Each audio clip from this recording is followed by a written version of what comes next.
राम राम किसान भाइयों, मैं नितिन फिर से हाजिर हूँ आपके अपने चैनल फर्टिलाइजर एक्सपर्ट में। किसान भाइयों, आज हम बात करने वाले हैं एक बहुत ही शानदार कॉम्बिनेशन के बारे में, और जिस कॉम्बिनेशन के बारे में आज मैं यहाँ पर आपको जानकारी देने वाला हूँ। इस कॉम्बिनेशन को आप चाहे तो आपकी सब्जी वर्गीय फसल हो, चाहे आपकी फल वर्गीय फसल हो, या फिर किसान भाइयों आपकी जो हमारी दाने वर्गीय फसलें होती हैं, इस तरह की फसल भी होगी, तो सभी फसलों पे ये कॉम्बिनेशन एक बहुत ही शानदार वाला रिजल्ट आपको निकाल करके देने वाला है।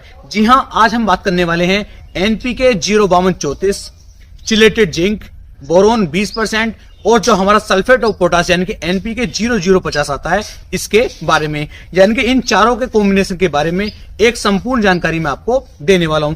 किस किस तरीके से कितनी कितनी डोज हमें लेनी है और साथ ही साथ इनका हमें क्या फायदा मिलने वाला है, पूरी जानकारी यहां पर मैं आपको इस वीडियो में देने वाला हूं। तो वीडियो में लास्ट तक बने रहें, जिससे कि आपको एक सही और शानदार जानकारी मिल सके। तो चलिए शुरू करते हैं। सबसे पहले बात कर लेते हैं किसान भाइयों एनपीके 05234 के बारे में कि आखिरकार ये क्या है, किस तरीके से कार्य करता है और फसलों की किस अवस्था पर हमें इसकी कितनी मात्रा लेनी है। तो एनपीके 05234 के अंदर आपको नाइट्रोजन की मात्रा मिल जाती है 0%, फास्फोरस की मात्रा मिलती है 52% और पोटास की मात्रा इसके अंदर मिल जाती है 34%, जो बहुत ही शानदार वाला कॉम्बिनेशन एक एनपीके का है। अगर इसका उपयोग हम अपनी फसलों के अंदर करते हैं तो हमारी फसल जो होती है उसकी जड़ों का निर्माण काफी तेजी के साथ होना शुरू हो जाता है। वजह क्या है? क्योंकि इसके अंदर जो 52% हमें फास्फोरस देखने को मिलता है, फास्फोरस होने की वजह से जड़ों का निर्माण तेजी के साथ होता है। जड़ें अच्छी तरीके से नीचे की तरफ किसान भाइयों बैठना शुरू कर देती हैं, और जब जड़ें नीचे की तरफ अच्छे से बैठती हैं तो हमारी फसल ऊपर की तरफ बहुत ही शानदार तरीके से अच्छी तरीके से ग्रोथ करना शुरू कर देती है। फसल हमारी हरी भरी होनी शुरू हो जाती है। तो आपको फास्फोरस का उपयोग करना चाहिए, लेकिन फास्फोरस का उपयोग करने का सबसे सही समय क्या है? इसके अंदर आपको किसान भाई पोटास भी देखने को मिल रही है, जो 34% देखने को मिल रही है। पोटास होने की वजह से दाने भराव में काफी अच्छा रिजल्ट मिलेगा, आपकी फसल के ऊपर चमक अच्छे से आएगी, आपके जो फल होंगे या जो सब्जी होंगी उनके अंदर वजन आपको ज्यादा देखने को मिलेगा, उनकी सुंदरता किसान भाइयों काफी ज्यादा बढ़ जाती है। तो ये भी फायदा इसका मिलता है। तो 05234 को उपयोग करने का जो बिल्कुल प्रॉपर और सही समय है वो है किसान भाइयों जिस समय पर हमारी फसल के अंदर फूल बन रहे हो।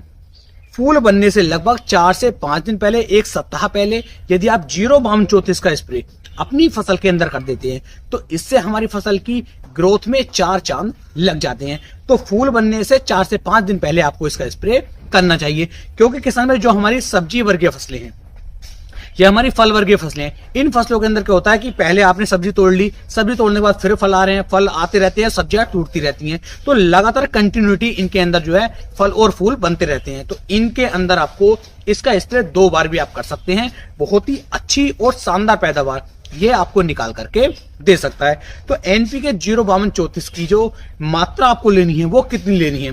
तो एनपीके 05234 की मात्रा किसान भाइयों आपको 1 एकड़ की डोज में आपको बता रहा हूं, 1 किलोग्राम प्रति एकड़ के हिसाब से यदि आप 05234 को लेते हैं तो ये शानदार वाले रिजल्ट आपको किसान भाइयों निकाल करके दे सकता है।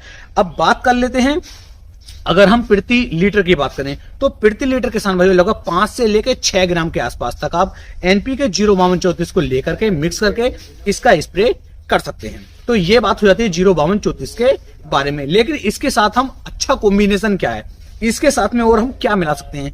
तो 05234 के साथ यदि किसान भाइयों आप बोरोन को मिला लेते हैं, जो बोरोन हमारा 20% में आता है, 20% में आता है, तो आपको और भी शानदार वाले एक बेहतरीन रिजल्ट किसान भाइयों देखने को मिल जाएंगे। तो बोरोन की कितनी मात्रा लेनी है? बोरोन की मात्रा किसान भाइयों आपको प्रति एकड़ 100 से लेके 150 ग्राम प्रति एकड़ के हिसाब से आप यदि बोरोन ले लेते हैं तो ये बेहतरीन वाले रिजल्ट आपको निकाल करके देगा। बोरोन की कमी यदि फसल के अंदर आती है तो बोरोन की कमी आते ही हमारी फसल के अंदर जो होता है किसान भाइयों फूल ड्रॉपिंग की समस्या आती है, फलों के गिरने की समस्या आती है, साथ ही साथ जो हमारे फल होते हैं, फूल होते हैं, ये भी किसान भाई टूट टूट के गिरने लगते हैं, फल जो है हमारे किसान भाइयों फटने भी शुरू हो जाते हैं। तो ये सारी दिक्कतें बोरोन की कमी के कारण आती है। तो बोरोन की मात्रा लेनी है 100 से लेकर 150 ग्राम प्रति एकड़ के हिसाब से। तो ये बहुत ही अच्छा वाला कॉम्बिनेशन आपके लिए बन जाता है। अब बात करते हैं किसान भाइयों हमारे जिंक की कि क्या इसके अंदर हम चिलेटेड जिंक मिला सकते हैं या फिर नहीं, क्योंकि फसल के अंदर हमने फास्फोरस भी डाल दिया, पोटास भी डाल दिया, साथ में किसान भाइयों हमने उसके अंदर बोरोन भी डाल दिया। अगर हम जिंक भी इसके अंदर डाल देते हैं तो हमारी जो पैदावार थी उस पैदावार के अंदर 5 से लेके 15% तक की बढ़ोतरी देखने को मिल सकती है। तो चिलेटेड जिंक की मात्रा हम इसके अंदर कैसे ले सकते हैं कि हम इसे मिला भी पाएंगे या फिर नहीं मिला पाएंगे। तो चिलेटेड जिंक जो हमारी 12% में देखने को मिल जाती है, इसे भी आप इसके अंदर मिला सकते हैं। लेकिन इसकी कितनी मात्रा मिलाई जाएगी, इसकी मात्रा आप ऐसे मान लीजिए 1 एकड़ खेत के लिए 100 से लेके 150 ग्राम प्रति एकड़ के हिसाब से यदि आप इसे लेते हैं और इसे भी इन्हीं पानी के अंदर मिक्स कर लेते हैं, इसी घोल के अंदर आप इसे मिक्स कर लेते हैं, तो ये भी आपको बहुत ही शानदार वाले बहुत ही बेहतरीन रिजल्ट निकाल करके देगा। तो इन तीनों का जो कॉम्बिनेशन होता है, इससे आपको क्या क्या फायदे मिलेंगे। एक तो किसान भैया जड़ों का निर्माण अच्छे से हो जाता है, फलों की संख्या बढ़ जाती है, फूलों की संख्या बढ़ जाती है, फल और फूल नीचे गिरते नहीं है, फल हमारे बिल्कुल भी फटेंगे नहीं। साथ ही साथ जिंक जब इसके अंदर डाल देते हैं तो फसल के ऊपर शाइनिंग बनी रहती है, पैदावार में 10 से 15% तक की बढ़ोतरी देखने को मिल जाती है। तो एक तरीका तो आपका हो जाता है ये। दूसरा, कुछ किसान भाई क्या करेंगे, वो स्प्रे नहीं करना चाहते हैं, वो ड्रिप विधि से इन सभी को देना चाहते हैं। यदि आपको ये ड्रिप विधि में देना है तो ड्रिप विधि में देने का इसका क्या तरीका है। तो ड्रिप विधि के लिए आपको 3 से लेके 4 किलोग्राम प्रति एकड़ के हिसाब से एनपीके 05234 को ले लेना चाहिए। दूसरा, यदि हम बात कर लेते हैं बोरोन की, तो 250 ग्राम प्रति एकड़ के हिसाब से आपको बोरोन की मात्रा यहां पर 20% वाले की ले लेनी चाहिए। बात करते हैं चिलेटेड जिंक की, तो चिलेटेड जिंक को भी आपको 250 ग्राम प्रति एकड़ के हिसाब से ले लेना चाहिए। इस तरीके से इन तीनों का ये कॉम्बिनेशन आपका बन जाता है। इन तीनों को आप अच्छी तरीके से ड्रिप विधि के द्वारा पूरे खेत के अंदर इसे चलाएंगे तो बेहतरीन वाले शानदार रिजल्ट ये आपको निकाल करके दे सकता है। तो ये तो आपको फार्मूला बन जाता है एनपीके 05234, बोरोन और चिलेटेड जिंक का। अब बात करते हैं एनपीके 0050 के बारे में कि यदि हम एनपीके 0050 डालना चाहते हैं तो उसका उपयोग हम किस तरीके से कर पाएंगे।